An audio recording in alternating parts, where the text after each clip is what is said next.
Hello everybody, welcome to another video from Back to Basics Bushcraft. This video is for Richard Outdoors. He posted a video a couple of days ago called it Show Us Your Bannock Challenge, and the challenge is to make awareness during this COVID-19 crisis. We have a lot of people who are in dire situations thanks to the COVID pandemic. A lot of people have lost their jobs. A lot of places had to shut down. Some have shut down and gone bankrupt, actually. There's an actual hair cutting salon, what have you, hair cutting place that they shut their doors, and then they're a pretty big company and they've gone bankrupt. So some of those stylists there have kind of lost work, which makes it hard for people to get a haircut. Not such a concern for me. Anyway, he just wanted to raise awareness, because during this crisis, I mean, there are a lot of people that are going without, and there have been some people that do the panic buying, where they go to the store and buy more things than they could possibly use in a short amount of time. I can recall stores being out of paper goods like toilet tissue and paper towels. I don't know anyone who needs 500 rolls of toilet paper. That's quite exorbitant. Anyhow, just folks, if you're grocery shopping and you're buying, necessary things, buy only what you can use in a reasonable amount of time. There's no sense in buying 50 gallons of water. There's no sense in buying all of the cans of vegetables on the shelf, because one, you're not going to be able to eat them all like that, and they'll be replenished, but you're basically taking the opportunity for someone else who needs food to be able to get those food items. Just think ahead. Only buy what you can actually use in a specified amount of time. It goes a long way in helping keep the shelves stocked. Grocery stores only get deliveries so often, so if one or two families go in and buy all of the ramen noodles at one time, and it's 2.5 weeks until the store gets another delivery of ramen noodles, and for 2.5 weeks, someone who has less financial means available to them may not be able to have a meal. So just everyone be mindful and buy intelligently. With that said,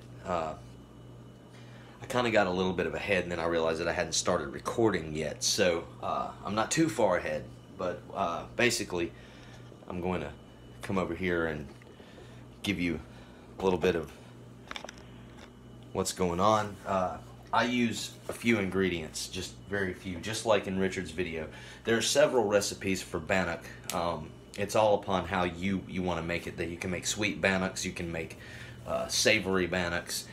I like sweeter breads when it comes to making, like the doughs and stuff like that. I like sweeter breads. It's just a personal taste. So I've got some self-rising flour.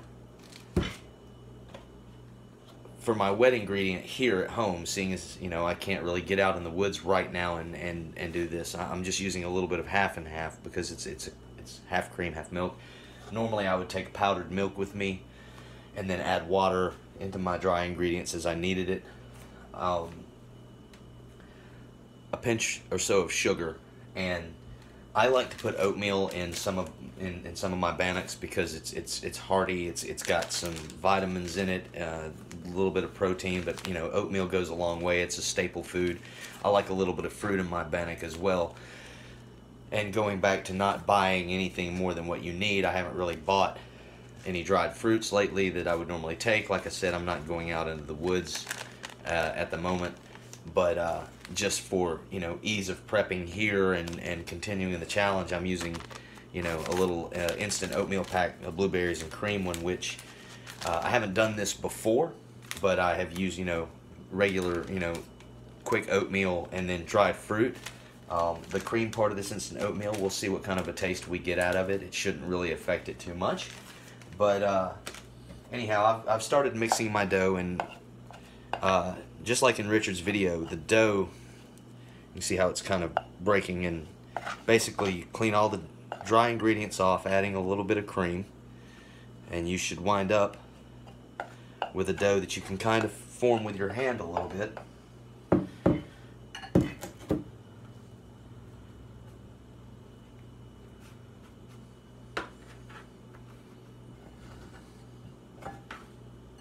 Stir it back up a bit.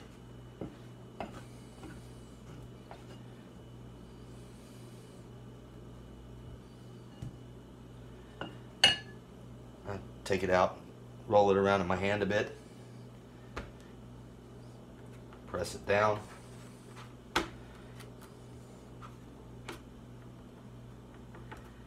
and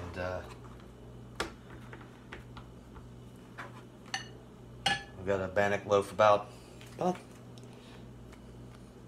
size of the palm of my hand, and been using my oven at home for this. So I've got my baking pan ready to go. I'm gonna set that. I've got my oven set at about 325. Now, you know, in the bush you're not gonna have a thermometer, but you'd be, you know, kind of keeping an eye on it. So what I'm gonna do is I'm gonna go ahead and lay this on my little baking tray right here. We'll slide it in the oven and come back in about 15 minutes. Now here's the kicker, folks.